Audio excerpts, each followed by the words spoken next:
Hey there, it's Silver. This is Ultros. So this video got a little bit delayed, sorry about that, but we're back on track. Ultros is a cosmic gardening and eldritch pregnancy simulator, possibly not in that order. It is a Metroidvania that has a lot of really unique ideas, but the most obvious first thing to talk about for a while is of course how it looks, because, well, look at it. The game is bizarrely beautiful in a lot of different ways. It's got an extremely colorful, like in-your-face colorful, psychedelic art style with some really unique environments and some very odd aesthetic choices when it comes to basically making a sort of biomechanical space station to explore, more or less. The main idea is you wake up in this entrance area, not sure where exactly you are, or what's going on, or really even who you are, and that particular question, by the way, will not really be answered much, but that's kind of on purpose. But the main point is to figure out what's going on, and also what the deal is with this sort of eldritch entity called Ultros that seems to be being repeatedly birthed in the middle of this huge, what's basically a cosmic uterus. Yeah, that's really even what the game actually calls it. And this is a time loop based experience, meaning you will be repeating things, but things will change from loop to loop. The basic idea is you start out in this entrance area, you then make it to the living quarters where you find the humidicrib, this sort of big tank that Ultros is growing inside of. You then get the extractor, which is this adorable little machine. You'll also have picked up a sword at this point, and then you will explore the station, trying to find new areas, and eventually you will find the sort of tank of one of these shaman figures, which are key to the plot and seem to be kind of lulling Ultros into a slumber in sort of a sense, kind of like they're taking all the negative thoughts and stuff and kind of channeling them away. You will then destroy this tank, of course, and it will lead you back eventually through usually a bit of a circuitous route to the humidicrib again with this sort of umbilical cord looking stream of these weird black sprite things.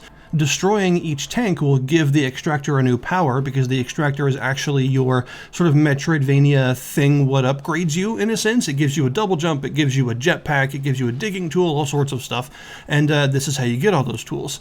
And then once you make it back to the humidicrib, the extractor will then sort of re-plug into it, and then you get sucked into it yourself, at which point you'll see a character named Qualia, who is another sort of major story important character, waxing poetic about their status as basically the one who delivers Ultros, and then Ultros will be delivered. It will be born, and it will consume the entire station, and then the loop will reset. That is one loop. You'll then start back at the entrance again without your extractor and without your sword, and you'll have to grab them again and then go to another new place and find another shaman and repeat this process. But it's not like pure Groundhog Day style of loop, because in between the loops, the world actually changes. And you'll notice that as you go through, that things get continually more and more different. Characters will react to you differently, and of course they'll actually kind of start maybe remembering or at least partially understanding what's going on. Of course, you'll be unlocking different tools for your extractor, which means new areas of the world are going to open up each time, and sometimes old areas will actually be closed off, depending on what loop you're on and where you're actually headed. And it's up to you to find your way through this station, complete all these loops, find all these shamans, and do a couple of other things, depending on the ending that you want to go for, in order to figure out what's going on and also maybe affect how Ultros is brought into the world, possibly. It is unfortunate that this game has nothing to do with a certain pervy purple octopus, but it is a pretty cool idea to create this sort of completely unknowable entity at its core, because they never try to humanize Ultros. They never try to really even explain what it is, because the idea is that it's this eldritch abomination that sort of exists beyond the stars, and it's not really your job to understand what it is. So it never tries to, humanize or otherwise explain what this being is actually supposed to be, which I like. I like it when my cosmic horrors are things that you can't really comprehend because it doesn't even attempt to make it comprehensible in the first place. Now, I did mention a sword, so there is a combat system, and there are lots of enemies throughout the area that you'll be facing off against. And the combat system is pretty interesting because of the way the upgrade system in this game works as well. They're all linked together. Basically, you need food. Food is both your healing item, and also it gives you nutrition, and you spend nutrition to unlock a skill tree, the nodes on a skill tree. So you have this thing called the Cortex, which is like a big skill tree full of all these things that you purchase by expending this nutrition. So that's a unique idea. Making your healing items also your upgrade items is definitely different.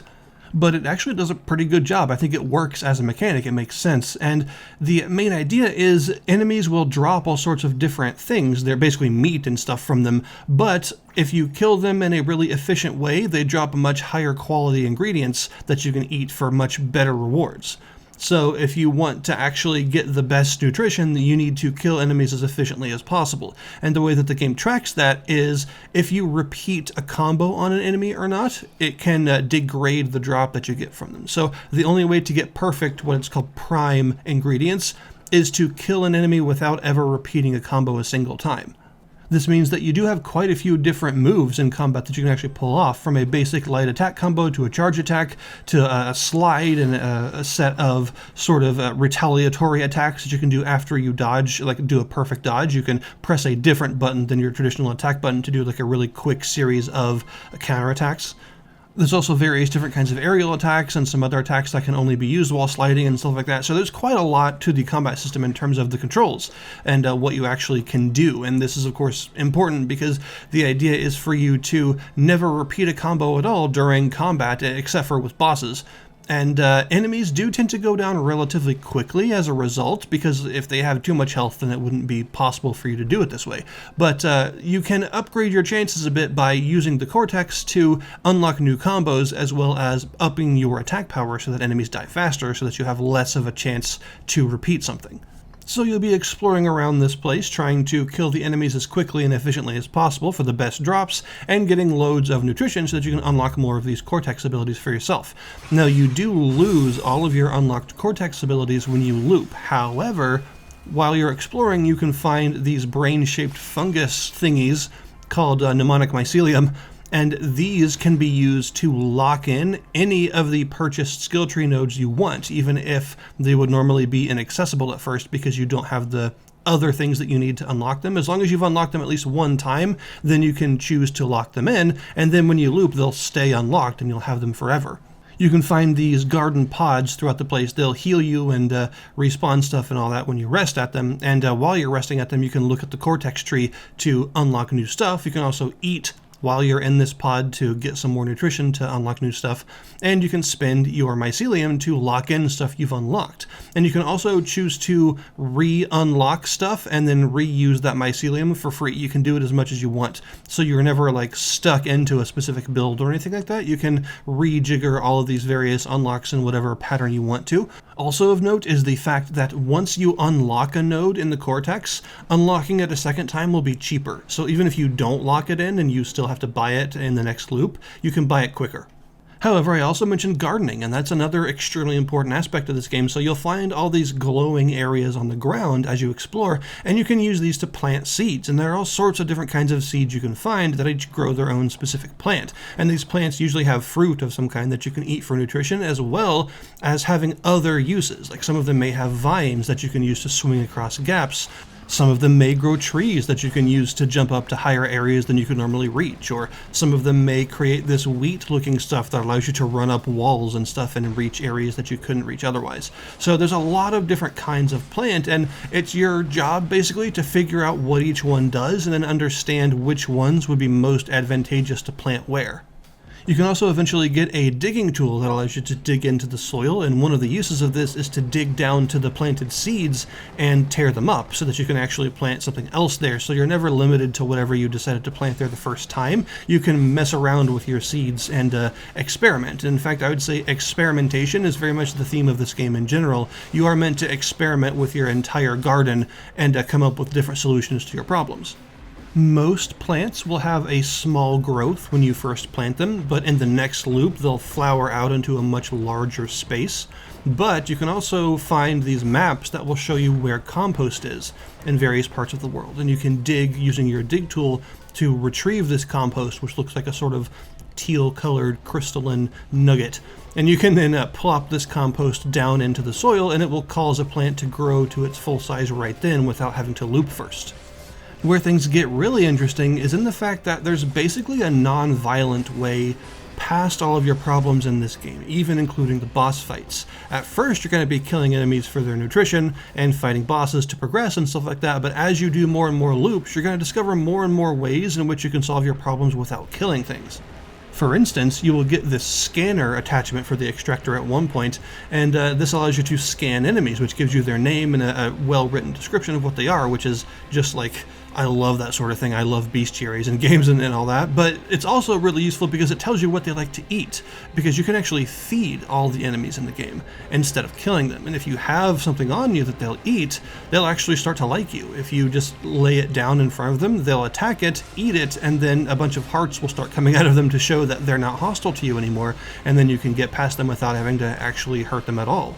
And not only is this a way to get past enemies, but this will also cause them to produce their own fertilizer, and they will create new plantable areas where they are. So there are some areas that you might not be able to get to until you befriend a monster, causing it to, in the next loop, have a place where you can plant a tree where you can then, get up to the area that you couldn't reach before. So this game has several different layers of sort of exploration, and you'll find that there's actually a lot of areas that at first you don't understand how to get past, but later, once you understand you can feed monsters and you've located a couple of new kinds of seed that might make a really good plant here that's super useful and stuff like that, then it all starts to open up and you understand that actually there's a lot more going on here than just exploring and fighting. The boss monsters can also be fed, giving you a completely different way to get past them, because the bosses do respawn when you loop, but each one has a sort of puzzle related to figuring out what it wants to eat and why, and then if you're able to actually solve that puzzle and then provide it with what it wants at the right time, then you can befriend it, and you can actually get past it without having to kill it. And this all eventually culminates in one of the game's other really interesting mechanics, which are the connection wisps. Eventually you'll reach a really low part in the Sarcophagus, which is what this station is called. And here you'll find these adorable little creatures that'll follow you around called connection wisps, but they have a sort of wire trailing behind you as a way to display how far you can take them. And if you stretch this wire too far, then they'll snap back and you'll lose them. So you have to go back to where you found them and get them again. And once you have them following you, you'll start to see all the various plants and stuff that you've come across will start to glow. And if you're able to walk to the plants, then the connection wisps will form a connection between those plants, the flowers will bloom, and then you can use that new spot as a way to continue along the line, sort of like wire nodes, and just go from plant to plant and spread these wisps all throughout the entire Sarcophagus. And if you look at your map, it'll actually show you the path that all the wisps have taken and connected so far, and it sort of looks like a big mycelium network, which I'm pretty sure is probably purposeful. And a large portion of the end game of this game is about trying to get these mycelium throughout the entire Sarcophagus and connecting all the various areas up with this big, it's called the living network. And once everything is connected, you start to unlock new areas, open doors that have previously been closed for the entire game, and you've wondered how you get through there, taking down these sort of black and purple barriers that normally block you and some stuff like that. There's a lot that this network does that you want to do, so you want to connect it to as many places as possible, and there's a big puzzle in finding out how to do it, because a lot of these areas, they don't have connection points close enough together for you to connect them, so you've got to make some areas to plant stuff and create your own plants, and then that will allow you to actually bridge the gap and connect these areas up. You can also connect the living network to the pods that you can rest in, and they become fast travel networks. So you can actually grow your own fast travel network in this game by connecting all the pods up to each other. And just maybe something might happen if you bring the network over to one of the pods that the shamans were in and connect them to the network, although you never know, maybe you should try it. So there are a few different endings for this game depending on how you do things, mostly involving, are you incredibly violent and murdering everything, or are you connecting things up to the network and trying to understand what's going on here? And I think it's a pretty cool way to do it because it doesn't really present itself as good or evil, but rather as like understanding. How much do you understand of what's actually happening? And you'll only start to really get a true understanding of what's happening if you start connecting all these areas up to the network. It's a really solid experience that has an absolutely beautiful art style. By the way, this art style is actually partially made by the same guy that made Hotline Miami. So the super bright and colorful psychedelic visuals and stuff make a lot of sense if you think of it in that context. I should also mention that the music in this game is absolutely stellar. It's really, really good. I'm a big fan of a lot of the sort of ambient exploration tracks, and they mix super well with the crazy aesthetics you're going to be seeing and create this sort of unique atmosphere that's like equal parts dread and wanderlust. It's a really interesting way to do things, and I think it benefits the game a lot to have this soundtrack. And there are some of the tracks that really stick out to me, especially like the Pantheon of the Stars area, which I really like the music there. I think it's awesome. But I guess I should probably mention that I do have one issue with the game, but it's not really the game's fault. And that's that I think the game's logic and my brain's logic are not friends. And a lot of this game has been very frustrating for me, not because the game is bad at explaining itself, but because I just haven't really clicked with what it wants me to do. Because there's so much puzzle solving, and basically the entire world of this game is one large puzzle, it kind of depends on you being able to understand what it's asking you to do. And for some reason, I've had a bit of difficulty with that. I think it's just how my brain works, honestly. I don't think it's the game's fault. I actually managed to break the game entirely while I was playing it. I totally shattered the progression in one area and did something completely unintended. The developers know about this and they've patched it out, so you won't have to worry about it, luckily. But I did have to get in touch with them and try and figure out what was going on. So thanks to a lovely PR manager, I was able to get a message over to them and explain what happened. So shout outs to Jenny. Thank you very much for all that. But even though you won't be able to break the game like I did in this case, I think it's a really good explanation of what I mean when I say my brain's logic doesn't quite compute sometimes, because the way that I broke the game, the thing that I did, made perfect sense to me at the time. It didn't feel like an exploit. It didn't feel like something I wasn't supposed to do. It seemed like, to me, the most obvious solution. Like, clearly I'm supposed to do this. But then when the developers told me what I was actually supposed to do, I realized that I had never even thought of that as a possibility. What the actual intended progression path was didn't even occur to me at all. So that's what I mean when I'm talking about the game logic and my logic not meeting sometimes, because I think that for most people, the way most people's brains work, they're probably going to have a really good time with this, and they're going to really enjoy exploring this fascinatingly bizarre world. But for me, there is a certain bit of like, I don't understand what is being asked of me right now, and I feel like I should probably mention this because I'm sure there's going to be a small minority of people out there that might have an experience similar to me, where sometimes you just get a little bit frustrated because you're not quite understanding what it wants you to do, because for some reason it feels like whatever logic the game is running on just doesn't fully compute with you sometimes. And I think that this game has been kind of frustrating for me in a couple of different ways, just because of that feeling of like the entire world is this one grand puzzle, and it's a little bit fiddly to figure out exactly what it wants me to do next. But still, I think that that is mostly a personal problem, and the game does a good job of signposting its new areas and giving you new content to experiment with and stuff like that, so I don't think that this is an objective issue with the game itself. But honestly, I gotta say, even though I experienced some frustration in trying to understand what to do, Ultros is an absolutely fantastic game. It's a really solid Metroidvania with an unforgettable art style and a super cool world to explore that I 100% recommend. So I'll put the link in the description below this video to the Steam store page for the game if you would like to check it out yourselves. I'm sure a massive amount of work and love and passion went into the art style that you're seeing, and I would like to see that rewarded by hopefully really good sales numbers. So yeah, thank you guys very much for watching, and I'll see you next time.